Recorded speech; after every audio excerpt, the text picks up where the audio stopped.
C'est un grand moment, un moment très attendu, espéré depuis des semaines, que celui qui nous permet d'asseoir autour de la table des grosses têtes aujourd'hui, Frédéric Dard.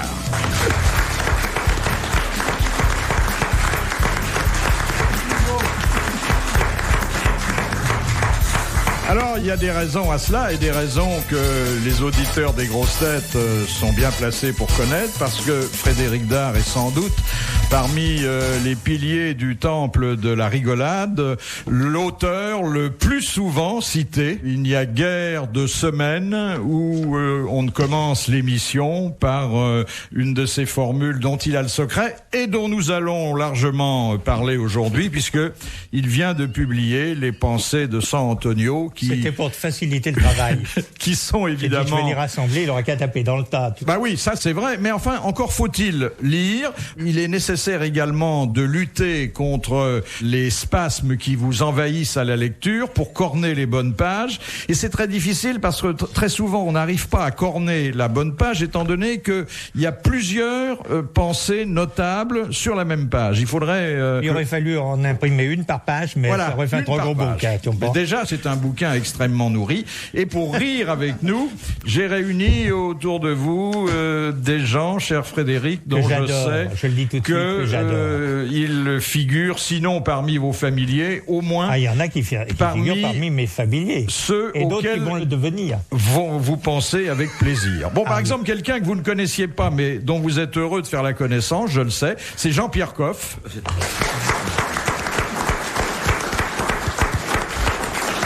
Je ne le connaissais, comme toute la France le connaît, et j'avais envie de le connaître.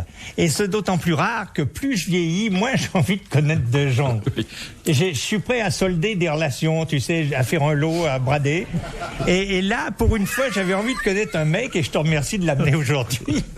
Merci beaucoup. Bon, faut dire qu'il a tout pour nous plaire, Jean-Pierre. Il a de la culture, il a de la verve, il se prend pas au sérieux. Et puis, il a une formation solide de comédien. Voilà, il y en a un qui est déjà écroulé en lisant le livre, c'est Jacques Balutin.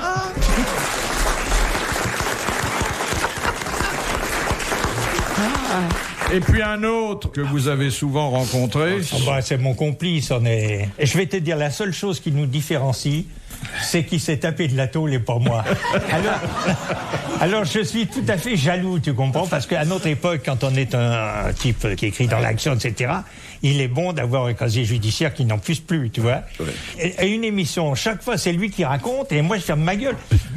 Mais non, quand tu n'as à dire que tes pensées, ça fait chier tout le monde. Lui, il a raconté son passé, ses braquages, ses tôles, le gars qui exagère sa guillotine, tout. Enfin, tout ça est amnistié à la fois par la loi et par le Grand Prix du roman de l'Académie française. C'est Alphonse Boudard.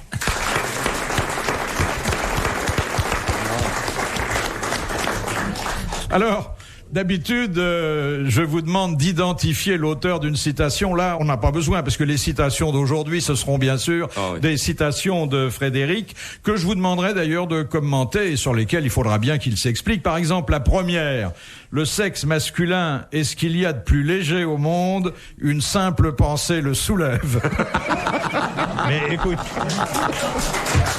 tu passeras dans mon bureau, je te fais la démonstration. Il y a pas mal de gauloiseries, hein. C'est d'ailleurs pas un reproche dans ma bouche. C'est parce que vous êtes gaulois que vous êtes une grosse tête d'honneur. De quoi ? Il y a beaucoup de petites cochonneries, hein. Non. Quand vous dites, par exemple, bander c'est bien, baiser c'est mieux. C'est une évidence. Oui. J'appelle pas ça une cochonnerie, c'est tellement vrai. C'est une conclusion. Et c'est aussi une préface. Alors, vous avez gardé, quelques citations, mais elles paraissent aujourd'hui dérisoires, palichonnes, hein.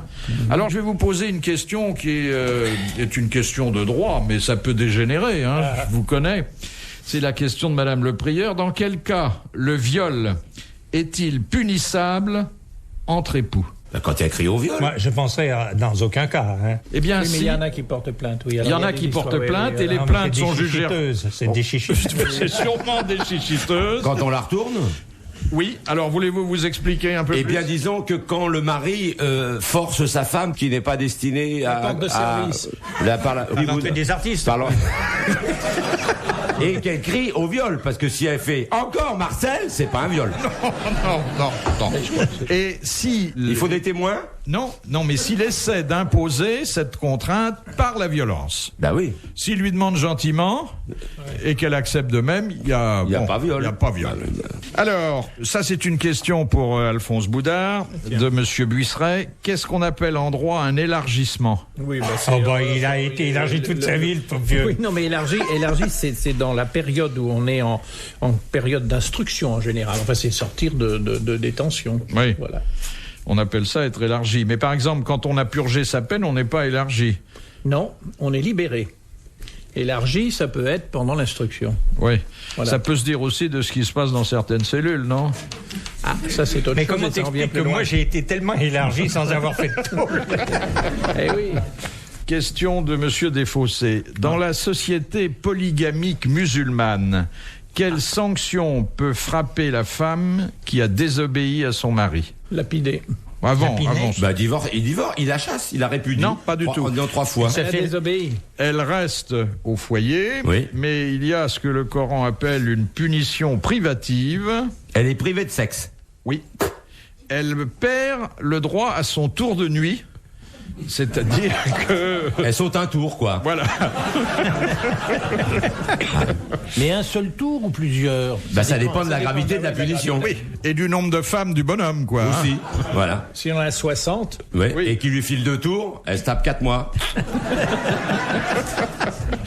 On voit d'ailleurs combien vous êtes sensible au charme de l'éternel féminin. Hein. Oui. Quand vous dites elle avait une bouche tellement sensuelle que les tubes de rouge à lèvres sortaient spontanément de leur étui.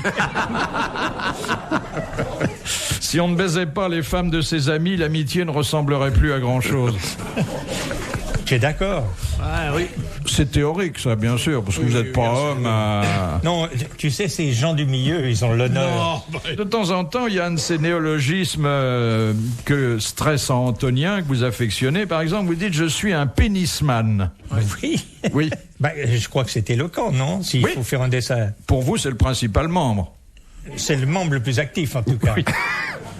Et puis, là, il y a une jolie formule. J'adore les nanas qui écrivent 88 888 avec leur derrière en marchant. Ah oui, c'est bien. Ça. C'est le seul moment où les chiffres me fascinent. Tu vois. Philippe Bouvard sur RTL, 4h, 4h30, les grosses têtes dans la nuit des temps. La question de Monsieur Tabar. De quoi est composé un Cato Burger? Un quoi? Un Cato Burger. Eh ben, Il y un a burger, un c'est curé qui est un... dans... Non. Avec du chat? Non. Alors, je vous dis tout de suite Cato Burger. qu'on n'en vend pas chez nous. Oh non. Mais ça paraît-il un énorme succès aux États-Unis. Donc c'est dans un truc de comme hamburger. Voilà. Et les saucisses, au lieu d'être faites avec du... C'est pas des saucisses? Non, c'est les hot dogs, les saucisses. C'est donc pas de la viande de bœuf, Non. C'est de la viande de catholique. Non. C'est de la viande de... De la c'est viande de la de... viande d'autruche. Non. de bison. Non. Futé. Non. C'est pas de... Bon, c'est pas de l'autruche, c'est pas du... C'est Non. quoi? C'est un... C'est un animal qui ne viendrait Qui pas à nage. l'esprit d'un Français. Voilà, de du crocodile. Du kangourou. Du crocodile. Voilà. Exactement. Bon. De l'alligator, très De exactement. l'alligator de Floride. Voilà, Bonne on l'applaudit réponse bien de Jacques fort. Lalu. Voilà. J'en connais une très jolie là-dessus. Oui. Alligue, un petit noir, hein. Crocodile. Hein? Alligator. Il dit que c'est pas vrai. Dans ce cas, il ment. C'est tout, vous pouvez continuer. Très bien. Mais Jean-Pierre, l'alligator, c'est bon Ça ressemble un petit peu à de la tortue. Ah, la tortue, c'est bon. J'en ai Et mangé. c'est pas mauvais, la tortue. J'en suis pas fier. Quand on tue la tortue, Oui. c'est un cri insupportable. Ah, On a l'impression qu'on égorge un enfant. C'est épouvantable. Les Et gens tout ça pour faire des peignes, dit le chauve. Et de la soupe. Et de la soupe. pour faire de la soupe. Alors effectivement, c'est vrai, le turtle soup, c'est bon. Mais quand on a vu comment on tuait des tortues, je veux vous dire qu'on n'a plus jamais envie de manger de la tortue. Mais pourquoi on les tue pas plus rapidement? Parce que ils ont très peu de mitrailleuses dans les endroits où il y a des tortues. Ils sont armés avec des choses très simples, genre un bout de bambou, des choses comme ça. Moi, on m'a monté la viande de tortue à bord du bateau, toute tuée déjà, en steak. Alors je l'ai pas vu, j'ai pas assisté à la mort de cette pauvre bestiole. Je crois que c'est surtout pour récupérer les carapaces qui se vendent très très cher. En fait, la viande, c'est anecdotique dans l'histoire. Bah oui, tous les c'est gens qui vont dans les îles et qui ramènent ces trucs-là, c'est incroyable. Oui, mais les cochons aussi, ça gueule épouvantablement. Ah non, un cochon ne gueule pas dès l'instant où il est bien tué. Ah, comment? Bah écoute, moi j'ai été élevé à la campagne, à côté de moi, il y avait le charcutier. On avait des matinées splendides. On foutait rien, t'entendais hurler les cochons. Oui, mais c'était un hurlement de bonheur. Ah, c'est des beaux Tu penses, ça c'est Moi, je écoutez, dis donc la choucroute. je vous demande pardon, mais moi j'ai tué des cochons. Enfin, j'ai pas tué des cochons, mais j'ai participé à l'abattage de cochons quand un charcutier est habile. Un charcutier kabyle. Non, oui, habile. c'est-à-dire il est plus arabe qu'habile. Un type qui sait se servir d'un maillet. Hein. Je garantis, le cochon ne crie pas du tout. Il est assommé, à ce moment-là on le saigne pour qu'on ait un excellent boudin. Et super extraordinaire, il crie. Il faut prendre ça comme un cri de joie, à l'idée de donner du plaisir. Oui.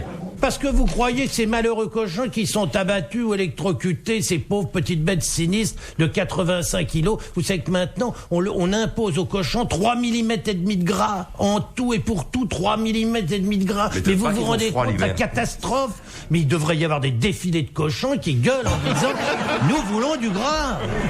Avant, il y avait de la barrière sur les cochons. Maintenant, c'est fini, c'est des petites bêtes pauvrettes. C'est sinistre, ces mecs comme des mannequins. Heureusement que nous n'avons pas les mêmes limitations. Oh oui. Vous savez que vous avez avec les grosses têtes de nombreuses analogies, ou plutôt elles en ont avec vous, et notamment l'importance qui, dans vos œuvres complètes, tient la flatulence. Oui. La flatulence est notre dans la bruit, vie, ça n'en notre tient bruit pas de une référence. capitale. Ah, capitale. Hein. Ah oui. Vous dites des choses très intéressantes sur la flatulence. Vous dites, les gens dits de la bonne société se sont toujours retenus de péter. Ils ont emmagasiné des siècles de gaz qui les étouffent. C'est vrai, je verrai plus quelqu'un d'un peu convenable sans penser à tout ce qu'il a et qui ne demande qu'à sortir. Vous connaissez l'histoire de la dame qui va voir, une vieille dame qui va voir le médecin. Elle dit, écoutez, je suis de plus en plus dur d'oreille, docteur. C'est terrible, je m'entends même plus péter. Alors le médecin lui dit, ah bon, écoutez, on va voir, tenez, j'ai des petites pilules, là, vous en prenez une chaque matin et ça ira mieux. Elle dit, alors, j'entendrai mieux. Il dit, non, mais vous péterez plus fort. Tu sais, à propos du sujet, un jour j'étais avec Michel Simon qui venait très souvent à Genève, sa ville natale, et puis je lui dis, mais dis donc, on dirait que tu viens de plus en plus à Genève. Il me dit, écoute, il y a une chose qui fait beaucoup rire ma compagne du moment, ce sont mes paix du matin. Et il me dit, et j'ai remarqué qu'à Genève, je pète mieux qu'ailleurs. Ça, alors, j'avais pas remarqué à Genève. Ça te saute pas comme ça. Ça saute pas aux yeux. Tu serais allé à Toulouse, t'aurais quand même eu des... Ah oui, d'abord Toulouse. Alors on passera du paix à peine. Vous dites, selon les sondages, les Français consomment 58 rouleaux annuels de papier hygiénique par tête. Qu'est-ce qu'ils entendent par tête? Les grosses têtes dans la nuit des temps. Sur RTL, de 4h à 4h30. Dernier rendez-vous pour aujourd'hui, les grosses têtes dans la nuit des temps du 24 octobre 1996. Ce jour-là, Philippe Bouvard était en compagnie de Jacques Balutin, Jean-Pierre Coff, Alphonse Boudard et Frédéric Dard. Question de Madame Tolson. Comment sortir des sables mouvants quand par mégarde on y a mis le pied? Il faut se coucher. Oui. Il faut se coucher dessus, les bras étendus, comme quand on fait la planche, quoi. Et puis là, on va attendre que ça se passe. Bonne réponse de Frédéric Dard.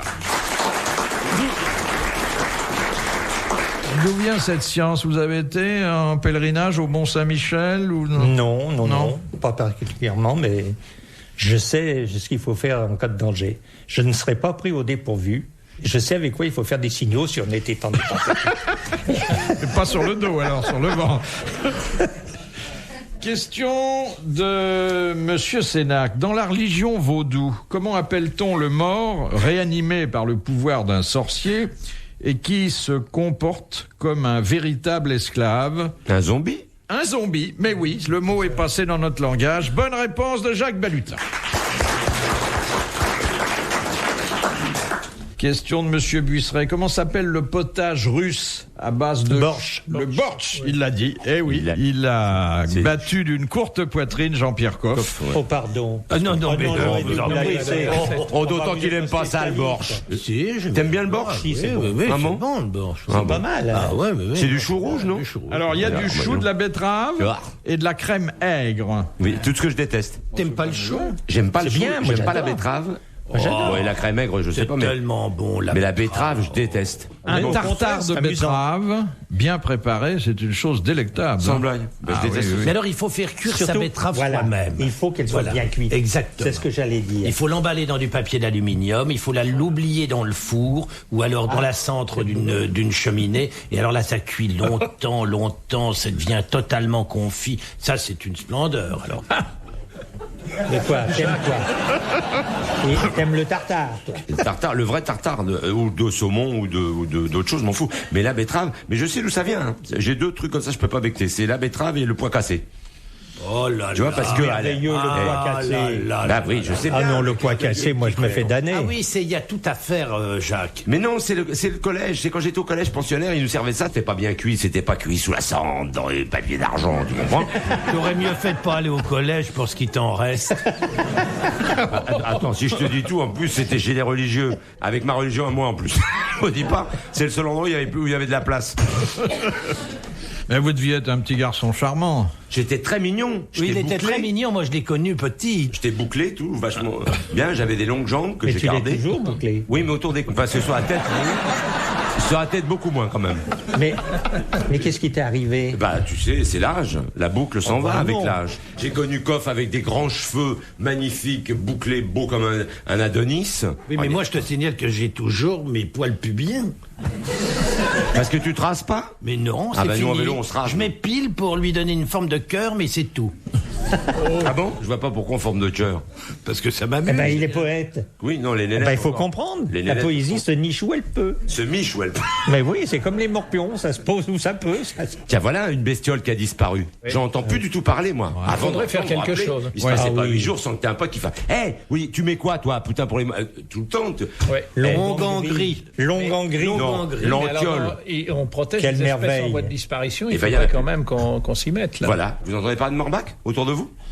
Non, même, je vais vous dire, Pourtant, même vous sur sortez moi. Vous sortez beaucoup, quand même. Oui, mais Eh ben. j'en rencontre pas. Et bah, c'est tout. Ouais, oui. Alors, on n'arrête pas de gueuler après les éléphants, il y en a plus. Où sont les Morbacs? Par contre, on m'a dit qu'il y avait une recrudescence de poux. Oui. Ah, donc, le oui, Morbac va peut-être revenir. Alors, Oui, si on le en pou a revient... rien à foutre, nous deux, hein. Les poux, c'est pas pour nous. C'est non, vraiment c'est pas- par Par oui, solidarité. solidarité. Esprit de corps. Vous en avez vu, vous, qui vous plaisait là-dedans? Rien que la préface, les femmes sont la femelle de l'homme, rien que ça déjà, c'est extraordinaire. Et il paraissait tellement anglais qu'on avait envie de le secourir. Oh, je trouve ça extraordinaire. Il y a des très jolies choses sur les cons. Ah oui. Ah ben, c'est-à-dire que je suis technicien, là. J'ai fait des études. Je suis licencié. Ah, il y a un cri d'amour extraordinaire. Enfin, une dame qui vous a inspiré au point que vous avez pu écrire « Sitôt qu'elle m'ouvre sa porte, mon pantalon se déguise en soquette. » On voit l'image. Et puis alors, un génie de la formule. Vous parlez d'un repas auquel on vous avait convié et vous dites ce dîner était triste comme une branlette de veuf. Eh oui, je suis à la page 131. Oui. Il a été assassiné, la gorge ouverte, il paraît rigoler avec son cou. Ça, c'est. Oui, c'est plus fouillé, ça, déjà. Ah, ça a une autre dimension, bien Ah, sûr. oui. Question de Madame Ménard. Qui fut sanctionné pour avoir traité une contractuelle de chenille en précisant qu'il avait utilisé ce nom parce qu'elle n'était capable que de pondre des papillons? Francis Blanche. C'est Non. super. Jean-Yann. Non, Desproges, Frédéric Dard. non. Je m'attendais à ce que la bonne réponse vienne de Pierre Dac. Jean-Pierre Coff. C'est lui. Non. Bah non. Il s'en rappelle plus, c'est tout. Oh, c'est fréquent, tu sais. Il est mort pour ce mec qui attendait. Est-ce qu'il arrive qu'on vous demande d'identifier une citation et que vous ne vous aperceviez pas qu'elle est de votre cru? Oui. Bah, tu penses pas que j'emmagasine toutes les calembredaines que je ponds depuis des années? Et des années, tu comprends? C'est pas possible. Alors quand quelqu'un me sort à brûle pour point, c'est ta sonnaire que j'ai des doutes. Il me dit, qui a écrit? Je dis, charriez pas, c'est moi.